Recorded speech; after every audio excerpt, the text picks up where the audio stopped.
दिल्ली की जनता पुनः मुझको अपने घर की ओर। दिल्ली की जनता का घर है कांग्रेस का दिल, और कांग्रेस का घर है दिल्ली की जनता का दिल। शीला दीक्षित का विकास, नेहरू, राजीव गांधी, राहुल गांधी जी, मनमोहन सिंह जी का दिल्ली को लेकर के डेवलपमेंट, हरियाली से लेकर के पूरे दिल्ली का सौंदर्यीकरण, मेट्रो, पूरा का पूरा ओवरब्रिज, सब हर घर शीला को याद करते हैं। ये दोनों दुनिया का सबसे बड़ा ठग, सबसे बड़ा झूठ, सबसे बड़ा मार्केटिंग, पूरा रेवेन्यू मार्केटिंग पर खर्च करता है दोनों। एक दिल्ली के ठग, एक केंद्र का दिल्ली के महाठग। सबने दिल्ली को खत्म कर दिया, दिल्ली की सड़कों को खत्म कर दिया। 201 यूनिट बिजली 3 गुना, पानी गंदी नाला, जमुना साफ नहीं, डुबकी एक एमपी जान करके गया लगाने, मर गया, बच गया, राजनीति कर रहे थे।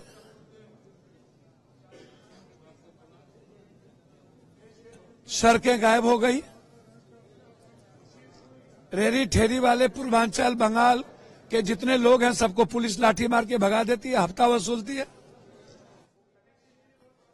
पेरिस खत्म हो गया, मोहल्ला क्लिनिक खत्म, आयुष्मान खत्म, ना अल्ट्रासाउंड, ना सीटी स्कैन, ना एमआरआई, ना जांच, ना दवाई। अब फिर नया सपना, नई मार्केटिंग। राहुल गांधी जी की जो आवाज है, संविधान, लोकतंत्र, दलितों के रिजर्वेशन को बचाना, ईबीसी ओबीसी के रिजर्वेशन को बचाना, नौकरी में रिजर्वेशन पर जो खत्म करने की सोच है बीजेपी की, और एक ही थाली के दोनों चट्टे बट्टे हैं, एक ही घाट के पानी पीते हैं, और दोनों आरक्षण विरोधी है, जाति जनगणना विरोधी है। दोनों का मिजाज बिल्कुल हिटलर शाही का। इसीलिए हमारे जो नेता हैं राहुल गांधी जी, और जो दिल्ली का जो विकास कांग्रेस और शीला दीक्षित के समय किया गया, और आम आदमी की बात जो की गई, चाहे वो किसान हो, बेटी बचाने का हो। अब तो बीजेपी के प्रदेश अध्यक्ष सामूहिक बलात्कार कर रहे हैं बेटियों के साथ, एक नहीं कई। तो बेटी बचाओ तो छोड़िए, मणिपुर की छोड़िए, दिल्ली में कोई सुरक्षित नहीं है भाई, ना टेम्पू वाला, ना रेहड़ी ठेला वाला। तो हम लोग लगे हैं, और हमें उम्मीद है कि दिल्ली की जनता अपना घर वापसी कर चुके हैं, और फिर से अपने कांग्रेस परिवार में आ चुके हैं। सर, इंडी ब्लॉक का जो बात कहा जाता है, जिसमें कांग्रेस आपका सहयोग नहीं कर रहा है, हालांकि ये भी कहा जा रहा है कि इस बार का दिल्ली जो चुनाव है वो आप वर्सेस बीजेपी से हो। अब तो कहीं समझे में नहीं आ रहा कहाँ भैया, वो तो आपसे पूछिए कितना झूठ है फरेब। बीजेपी के बारे में तो छोड़ दीजिए, बीजेपी तो सपना देखना ही बंद कर दे। कांग्रेस का दिल ही दिल्ली है। एनडी तो वैसे ही आप देख रहे हैं, बिहार में नीतीश कुमार को मारने में लगी है, उधर चंद्रबाबू नायडू को मारने में लगी है, और बीजेपी का बस चले तो सारे एनडीए को मार देगा। इसीलिए एनडीए सशंकित है। नीतीश जी का घर ही सुरक्षित, बिहार को ही सुरक्षित नहीं रख रहा है, तो और क्या क्या रखे। सर, वही बात पे आते हैं, बिहार का लॉ एंड ऑर्डर सिचुएशन जो है, जो बिगड़ा हुआ है, ये अब आप हमको तो समझ में नहीं आता।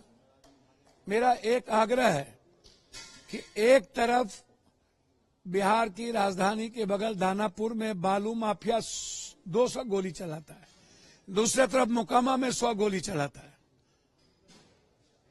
और आश्चर्य है जो लोग, जो प्रशासन बड़ी बड़ी बात करते हैं, दोनों गोली चलाने वाले मजे में टीवी इंटरव्यू दे रहे हैं, और एक दूसरे को मारने की बात कर रहे हैं। वो कह रहा हम मार देंगे, ये कह रहा हम मार देंगे।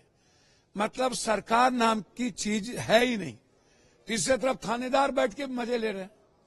तो हम सरकार से जानना चाहेंगे कि सरकार दोनों गोली चलाने वाले में से किसके साथ है और इतनी आजादी के साथ कैसे एक दूसरे को मार रही है। इसका मतलब है सहमत का खेल चल रहा है। और विपक्ष के बारे में मैं इसलिए कुछ नहीं कहूंगा, सूप बाजे तो बाजे, चल्ली भी बाजे। शीशे के घर में रह के पत्थर, यही माफिया अपराधी बालू माफिया के लिए ये लोग प्रचार करने जाते हैं। बलात्कारियों को एमएलए बनाते हैं, प्रोटेक्ट करते हैं, बलात्कारियों को टिकट देते हैं। पहले यही गोली चलाने वाले विपक्ष के साथ थे, अब इधर आ गए। चित भी मेरी पट भी तेरी। तो भैया मेरा आग्रह है सभी पॉलिटिकल पार्टी और पॉलिटिशियन ये निर्णय लो कि एक भी एफआईआर जिस पर है 302 और एक्सटॉर्शन का, गोली चलाने का, वर्चस्व का, माफियाओं की लड़ाई का, उसको टिकट नहीं दोगे। विपक्ष में चारों तरफ चलते ही है बालू माफिया, शराब माफिया, और अब वो बोलेंगे इसको, ये बोलेंगे इसको। तो दोनों के हालात बिहार में बिना अपराधी माफिया के ये लोग चुनाव जीत ही नहीं सकता। न तो सत्ता पक्ष जीतेगी, न जो विपक्ष जो लोग बोलते हैं वो भी, उसकी भी यही हालत है, वो भी बचे। तो इसीलिए हालात अच्छे नहीं हैं। लॉ एंड ऑर्डर प्रॉब्लम है। जो लोग काउंटर की बात कर रहे हैं, डीजी साहब से आग्रह करेंगे क्या इन लोगों का भी काउंटर होगा कि नहीं होगा। सर लास्टली तेजस्वी यादव कहते हैं कि आप तो कभी जंगल राज की बात करते थे, ये कहा जंगल राज। भैया मुझे देखिए ना, मैंने पहले कहा जो लोग ये बात कर रहे हैं पहले उनको भी देखना चाहिए कि आपके साथ कौन लोग कल थे और कौन लोग नहीं है, और आपने कौन किस किस लोगों को रख करके टिकट दिया है, और आप बालू माफिया लोगों को टिकट दे करके प्रचार करने जाते हैं। तो आपको बोलने के पहले अपने गिरेबान को भी झांकना चाहिए।